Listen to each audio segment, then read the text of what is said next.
Hello guys, അങ്ങനെ ഈ വരാൻ പോകുന്ന 15-ാം തീയതി ഇറങ്ങാൻ പോകുന്ന എനിക്ക് മോസ്റ്റ് അവൈറ്റഡ് മൂവി എന്ന് ഞാൻ സ്വന്തമായി പറയുന്ന പടത്തിൻ്റെ പ്രോപ്പർ ട്രെയിലർ വന്നിരിക്കുകയാണ്. ഒന്നുമില്ല, നമ്മളെല്ലാവരും ഈ ഒരു വിളി കുറേ കേട്ടിട്ടുണ്ടാവും. വാഴ, വീട്ടുകാർ വിളിക്കുന്നതാണ്, നമുക്ക് ഇട്ടിരുന്ന പേരാണ്. വാഴത്തണ്ട് പോലെ ഇരിക്കുന്നു, ഒരു കാര്യം ചെയ്യാതെ എന്ന് പറഞ്ഞിട്ട്. എന്നാൽ വാഴ has it's on benefits guys. ഒരു ലിവിങ് വാഴ കം യൂട്യൂബറാണ് നിങ്ങളുടെ ഫ്രണ്ടിൽ നിൽക്കുന്നത്. അങ്ങനെ നോക്കുമ്പോൾ ഈ സിനിമയിൽ ഒരുപാട് വാഴകളുണ്ട്, അവരൊക്കെ സക്സസ്ഫുൾ ആണ്. ഇപ്പോൾ അതിൽ മെയിൻ ആൾ നമ്മുടെ സ്വന്തം.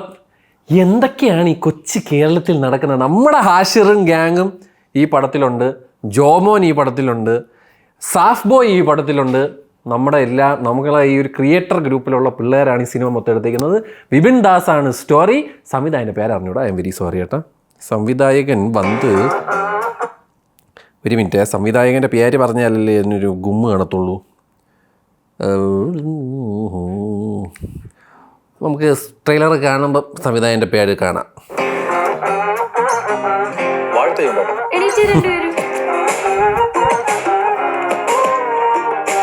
ഞങ്ങൾ രക്ഷകർത്താക്കൾ ഇവരുടെ സ്കൂളിൽ പ്രോഗ്രസ് കാർഡ് ഒപ്പിടാനല്ലാതെ ഇന്നേവരോടെ പോയിട്ടില്ല.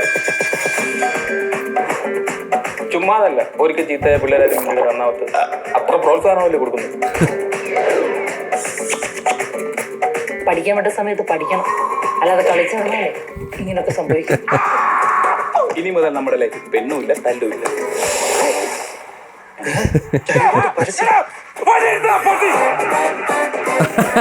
വന്ന്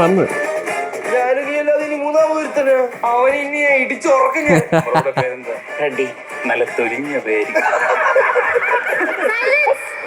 നീ അവരെ പോലെ അല്ല, നിനക്ക് നല്ല ഫ്യൂച്ചർ ഉണ്ട്.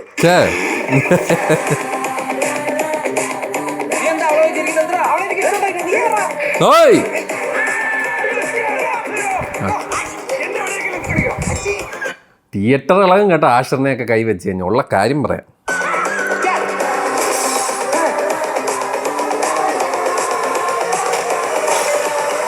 ഫൈറ്റൊക്കെ അവിടെ എല്ലാവരും അവരവരുടെ മക്കൾ നന്നായി കാണണമെന്ന് ആഗ്രഹിച്ചിട്ട് തന്നെയാണ് ഇല്ലാത്ത കാശ് കൊടുത്ത് കഷ്ടപ്പെട്ട് പഠിപ്പിക്കുന്നത്. നിങ്ങളുടെ മക്കളുടെ തലവെട്ട് എന്ന് കണ്ടോ അന്ന് തീർന്നു. സ്ഥിരം പാരൻസ് പറയണ ഡയലോഗാണ്. എന്നാ പ്രശ്നം മൊത്തം പിള്ളേരെ. അയ്യോ, പറയാനുള്ള കാര്യങ്ങൾ അപ്പപ്പോ പറഞ്ഞേക്കണം. എത്ര ആൾക്കാർ കൂടി എന്തായാലും പറഞ്ഞേക്കണം. അങ്ങനെയൊക്കെ പറഞ്ഞ് മാനം കെടുത്തിയാലേ ഉമ്മാരൊക്കെ നന്നാവുള്ളൂ. നീയെ നശിച്ചു, മറ്റുള്ളവരുടെ ജീവിതവും കൂടെ നീ നശിപ്പിച്ചതാണ്.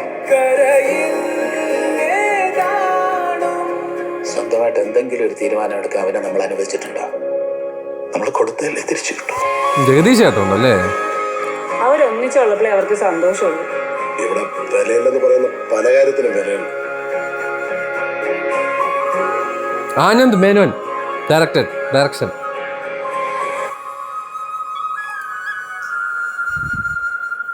ദുബായിൽ ഇറക്കണേ പ്ലീസ്, ഞാൻ കുറേ കാത്തിരിക്കണ പടമാണ്. സംഭവം അത് തന്നെ. എവരി വാഴ ഹാസ് ഇറ്റ്സ് ഓൺ ഗുണം എന്നാണ് എനിക്കും പറയാനുള്ളത്. കാര്യമായിട്ടും വീട്ടിൽ ഒരു പുല്ലും ചെയ്യാതിരുന്ന ഒരു തന്നെയാണ് ഞാൻ. ഇപ്പോൾ കുറച്ച് പേർക്കെങ്കിലും നമ്മളെ ഒരു വിലയും നിലയൊക്കെ ഉണ്ടല്ലേ, അതാണ് പറയുന്നത്. നമ്മൾ ട്രൈ ചെയ്യണം, ട്രൈ ചെയ്യുക, കാര്യങ്ങൾ നേടുക. Simple as that. എന്നിട്ട് കുറച്ച് സീരിയസ് മൂഡിലോട്ടൊക്കെ പോകുന്ന പടമാണ്. നമ്മുടെ ഹാഷ് കുറച്ച് പടത്തിൽ തന്നെ ഉണ്ട്, നല്ല രീതിയിൽ തന്നെ ഉണ്ടെന്നാണ് എനിക്ക് തോന്നുന്നത്. ഐ തിങ്ക് എന്താണെങ്കിലും ഇത് സത്യം പറയുന്നത് നാട്ടിൽ കാണേണ്ട പടമാണ്. വേറെ ലെവൽ ഫീലായിരുന്നേനെ. ബിക്കോസ് സോഷ്യൽ മീഡിയയിലുള്ള കുറച്ച് കിടില പിള്ളേരാണ് അതിലൊക്കെ. നമ്മളെയൊന്നും ആർക്കും വേണ്ട, പോട്ട് സാരമില്ല, പോട്ട് മുന്നേ പോട്ട്. ശരി, എന്തായാലും കട്ടക്ക് വെയിറ്റിംഗ് ഫോർ വാഴ. First day first show, first day എന്തായാലും കാണും. ഇവിടെ റിലീസ് ഉണ്ടെങ്കിൽ ദുബായിൽ